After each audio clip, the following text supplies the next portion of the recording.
Finally here, 10 minutes late, better than never. Never.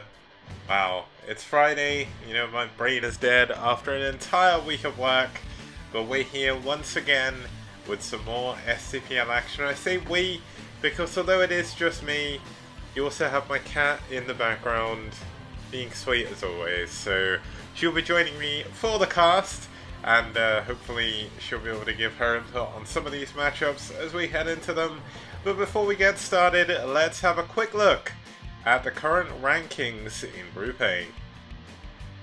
So, in the top two positions, we do have Naz and Foreign Boudoir after the end of Week 2. Media close behind in third. Bull Team in fourth. White Clan 5th. Valhalla 6th. aSh 7th. And MSJ, unfortunately, at the bottom of the table there, in 8th. Now, the two teams we're going to be seeing today are going to be obviously from they're going to be from Group A. We've seen them a lot before. Both of them have been in the STPL since the very beginning. Now, there was a little bit of a spotty time with one of them, but that's because we're going to see White Clan versus aSh. Now, after round 1, aSh had a few problems. Dentarg will be the first to admit that. Unfortunately, they had a lot of players that didn't want to play after round 1, so they had a little bit of a reshuffle, a little bit of a reorganization, had a little bit of trouble in round 2 as well, as they got people like Castle, who then went to make his own clan, and then joined another clan, so I don't really know what's going on there. But either way, aSh hasn't had the best season so far, going 0 for 5 last round, 0 for 2 this round, but they started doing a lot better last round, and they did okay in their first 2 weeks here in round 3. Now, White Clan, their opponents, the winners of both round 1 and round 2, a very, very strong roster filled with many ex-pros, many semi-pros, many even pro players, but obviously they use a lot of various people. They have actually lost already this season, going 1 for 1, putting themselves 5th in the group. Naz taking them down 4-0 actually, no, sorry, 3-1. Which is absolutely insane. They have lost games in round 2 and round 1 as well. IRK beat them in round 1, and then Red beat them in round 2. I think they're definitely in a little bit of a stronger group this time. Gonna have a few more issues winning immediately like they had before. But today they're going to be playing on Icarus in set 1, Katrina SE set 2, Athena 2 in set 3. This is round the wrong order, so by the power of production magic, let me just quickly fix that, because I don't know how the heck that happened, but I think I'm just being a clown. But it's all good, because we are going to jump back into the overlay, and it's like nothing has ever gone wrong. There we go. So Sim Peaks of Baekdu in set 4, and for the ace match, we're going to have Neo Ground Zero. Now, just have a look at the matchups we're going to have here. It's going to be a ZVP between Ho and Dentarg, a PVZ between Sapo and Super Saiyan, a TBZ between Iris and Jojo, and a TVP between Famasi and Clone Pro. And Cadenzi, if I could do crowd shots, I would most certainly be using them. I also want to do like Doom Zoom with the player faces, but like, I'm gonna have to do that in like in the grand final when we've got like 2 teams left and I can force them to take videos. Bonneth is playing for Net Wars, so Bonneth won't be playing today, but should be some sick games here. This is the first set of today. We're gonna have the second set coming after this, but have a look at our first 2 players. For White Clan, we have Ho. Now, Ho hasn't played so far in round 3, did a very good job in round 2, actually did go 6 for 1. Now I have got one thing to quickly check. So Ho was actually a pro gamer on Height Sparkies. Now I don't think he got too much playtime. I think he was more a B teamer, but he is certainly one of their pro gamers back then. So very, very strong player for our aSh player Dentarg, the captain of aSh, to be up against. Now obviously Dentarg a little bit up against all odds here in statistics-wise. But he did go 1 for 2 last round. He did a lot better in round 2 than round 1. He did come out in week 1, I believe it was, for aSh. Did lose his game, unfortunately, but it was quite a close game. And it'll be cool to see how he's going to do here in his first PBT. And now Ho has already proven his ZVP is pretty strong. He's 1-2 of 2. So very, very good statistics there for him. And they're going to be moving on to our first map, which is the most standard and one of the most boring maps, according to many, in the Brood War map pool of its history. It's called Icarus, if you've not seen it before. It does spawn from the 2010 to 2011 Shinhan Tank Pro League, or Shinhan Bank Pro League. Goddamn, I'm naming my own tournament there. But 12, 6, 3, and 9 o'clock spawns. Very easy to take naturals, droppable cliff above the nat, not that that really comes into it too much in PvZ, and a very easy to defend third base. It's very easy also to take out on the natural as a Zerg player if you do want to play it out that way. So let's, without further ado, head on over to the game and let's get started with game 1 of today's STPL. It's White Ho versus aSh's Dentarg.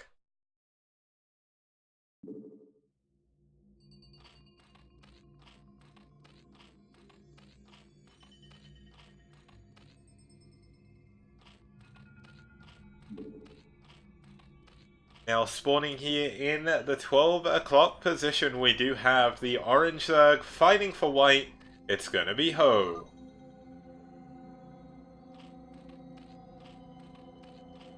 And with an alrighty connection over here in the 3 o'clock position, we do have his opponent fighting for aSh. It's their captain, Dentarg. Ho whiting, that's really good. Whiting! But yeah. So I've had a long day of being on the phone, so hopefully I'll be able to carry on this cast for all possible 10 games. Obviously I do not know how many games have been played. I know if there's been any walkovers, and thankfully, as far as I'm aware, there hasn't been in these series, so that's good. Both teams did manage to field their rosters and everything. Now White Clan most certainly have the easiest time of that. They have a roster of over 30 players in the STPL, obviously one of the longest running, most famous Korean clans in South Korea, of course. To have players like Mind, Best, Shuttle, 815, Ho, lots of very, very cool pro gamers on their team, and cool ex-pros as well. But there are some sort of newer faces as well. You have people like Number One Flash, Iris as well. He's not the old Iris, but he'll be playing a little bit later on today. Now Dentarg going for a Forge Fast Expand here. Now Ho is choosing, or has chosen, to go for an Overpool, which is kind of a standard build these days in ZVP. Now the reason for this is Gateway First has become very, very popular, and going 12 hatch can be a little bit risky from what I understand. So obviously I'm not a Protoss or Zerg main, so I'm basically going to be casting this off the knowledge I've gained from not only watching Brood War for 10 years, sort of playing and playing with and talking to other Brood War players for the past 10 years as well. So it's kind of crazy that I've been following this game and been sort of playing it for this long, but here I still am. I've definitely put more hours into this game than any other game in existence, I would say. For me, like, WoW is probably a close second, though I've been playing that for 11 years now, which is even... Wait, was it 11 years? Yeah, it was 11 years, which is even crazier. So a crazy gaming life for me. Now the hatchery is on the way for Dentarg. Ho has only actually gone into 2 Lings, so not going overboard with the Ling production, which will mean Dentarg can get away with just the 1 cannon for now. He's going to add his gateway behind this. Now the Lings looked like they were chasing the probe for a bit, but he did leave one of them. Nice micro by Ho, going to be able to get a few extra hits on that probe and gets it down. And you can see down here in the 9 o'clock position, we do have Ho going for the other natural. So that's kind of sick. Now, to answer Doc Holiday, Doc. Well, that's the English way of saying it. Doc Holiday. Uh, I do play WoW, but on and off now. The guild I was in kind of died in Cataclysm, and I kind of lost all interest. But I still play it every now and then. I've had an active sub the whole time because I'm an idiot. So, giving Blizzard my wonderful money, supporting them in any way I can. I mean, I'm even brewed tournaments one of their games now, so kind of crazy. But nevertheless, it's gonna be a fun time in this set of STPL matches, I would say. Kind of looking forward just having to mute my phone because someone just tried to call me. He should know what I'm doing tonight, so it's not a big deal. I'll call him in a break, and I'll text him in between games or something. It's my dad, but it's all good. So, I mean, there's kind of like a lull in this game at the moment. Lair coming up for Ho. We're going to have Stargate coming up likely quite soon after the sub and X score for Dentarg, so nothing too crazy going on there. Now he does have the option of going for Citadel first. That's a little bit more risky, I would say. But yeah, word's not coming to me very easily today, but hopefully as I get further and further into the game, things will get a little bit easier. Rapid is resting his voice, ready for his actual job, which is casting, so does need to take a little bit of a break from the STPL, but hopefully he'll be back soon, and he will save my poor innocent voice from any further harm. But Stargate, as expected, coming in from Dentarg, so nothing too crazy. Now, we do only have 2 cannons. Now, the Lings are going to look like they want to break through this. This is certainly not a Ling-proof wall, so he is going to have to be very, very careful. He's quite late with his second Zealot, actually. I believe he may have been supply blocked a little bit there, which is going to cause him a few problems. Now, Ho is actually able to add on a lot of drones right now, not under any pressure at the moment. And I see he was late on the second Zealot, but we just saw a Zealot go down to the Lings, so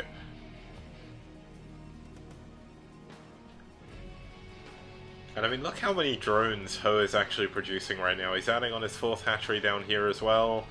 He doesn't actually have a single sunken colony anywhere. He knows he's doing a pretty good job with his Zerglings. 2 Zealots gonna be on the way as the Spire pops. +1 Carapace immediately coming in here. Now, Ho did see that a Stargate was on its way, I believe, so Citadel coming in behind this as well.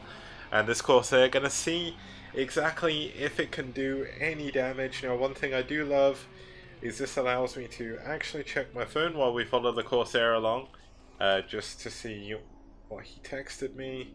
Oh, it was just him, like, missed call. But it's all good. Right, so we're gonna have the...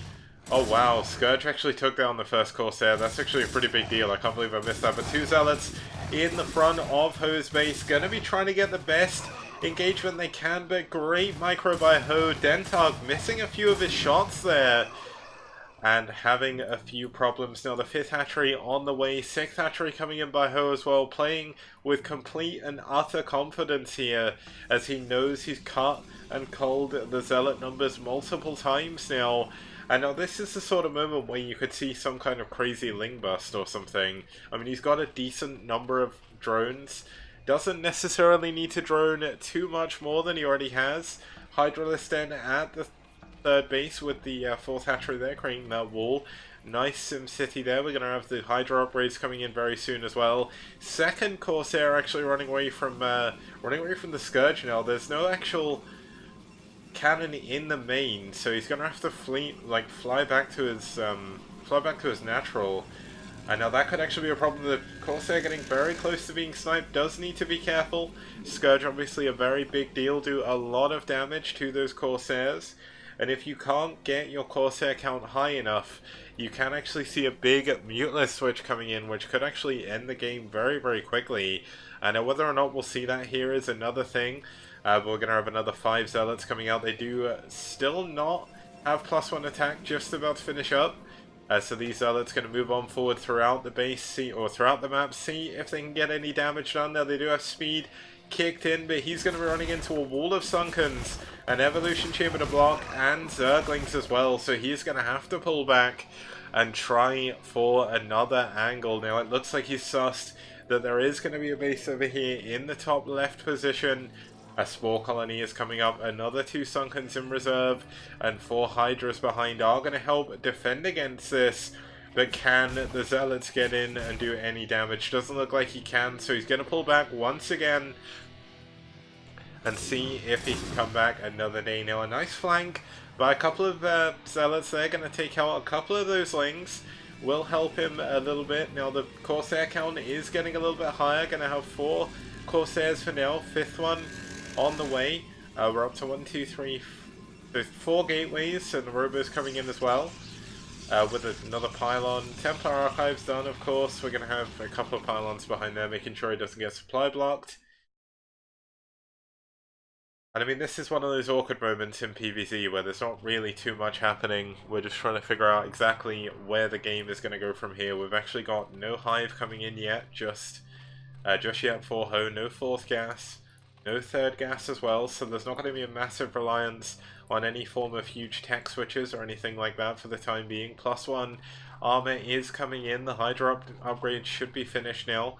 So it looks like this big Hydra swell is going to be Ho's plan. He's adding on a lot of Hydras from all of his hatcheries now. 4 base saturation from him, so this isn't all in. This is kind of like just a timing attack here.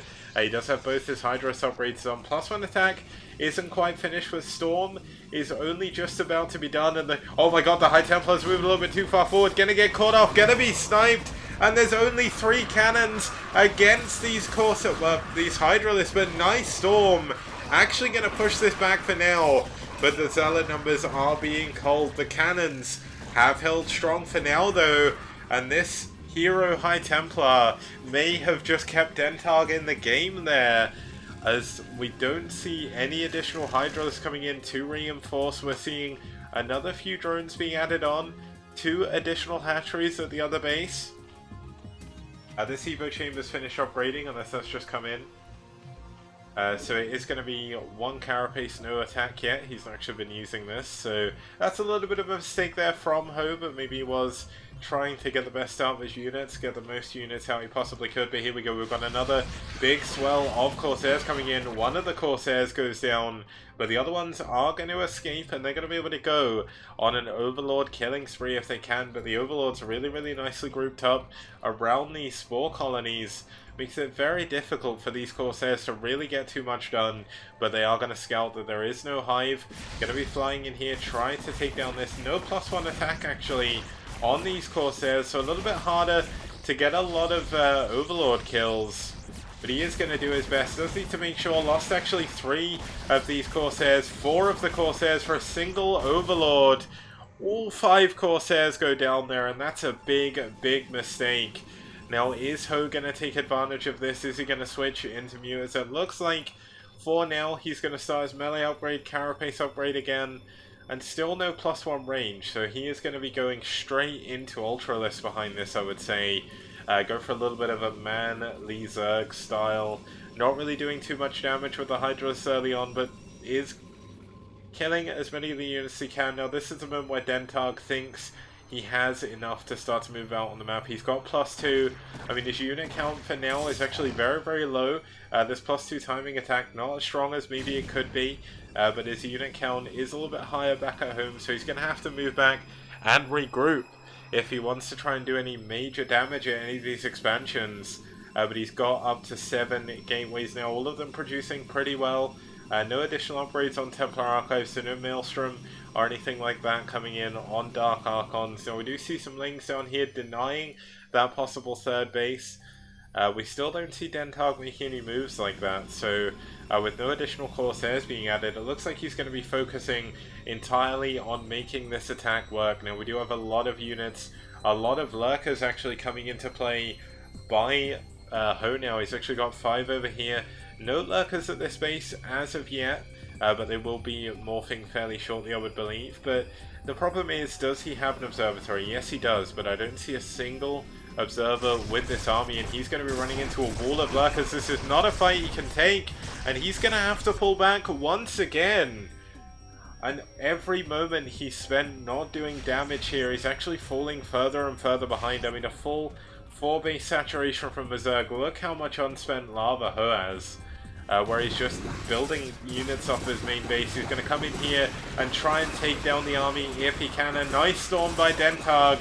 Going to take down a lot of those units, but the Hydra is still very, very strong. But with +2 attack, these Zealots doing a lot of damage here to these units, but can't close in because of the Lurkers now.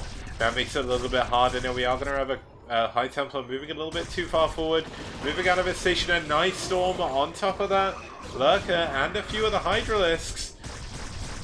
But the Observer actually lagging behind the army just a little bit, but now the Observer's in the front. He's going to be able to take down a lot of these Lurkers. A great storm by Dentarg. Now another great storm. Ho is not dodging the storms, but look at the mini-map. The swell of units heading over from the left-hand side. Dentarg's army is so unbelievably small at this point in the game. It's Dragoons against one Zerglings right now. There's no units coming from Dentarg as Macro slipped just a little bit. And due to that big slip of Macro, he is completely and utterly nullified there at the front. And he is going to have to pull back and try and take a third base. He needs to get more tech units. And he needs to hold on, but look at the amount of Lings coming in. We should have Adrenaline upgrade nearly finished, if not finished already. I think it's actually finished. And this is just going to be so much damage coming down by Ho on Dentarg's army. I mean, Dentarg is going to try and valiantly hold on, but you can just see how many units are out here by Ho. These hatcheries all pumping units at every possible beat. And I mean, just so many units here for Dentarg. Unless he has amazing storms, which he doesn't for now, he is going to have a very hard time holding on. The Lings in on top of the cannons. The Zealots not out in front. GG! Well played! And Dentarg taps out, giving Ho the first win in this series. So, I mean, that was kind of a result you would expect. Dentarg, unfortunately, let his Macro slip a little bit there, so his army wasn't as big as it could have been. And now he did get +2 at a very nice timing, but the trouble is he just didn't have the units to make use of it. And Ho just had too much at that point. So that is going to be the end of Game 1, but we'll be back with Game 2 just after this. See you guys.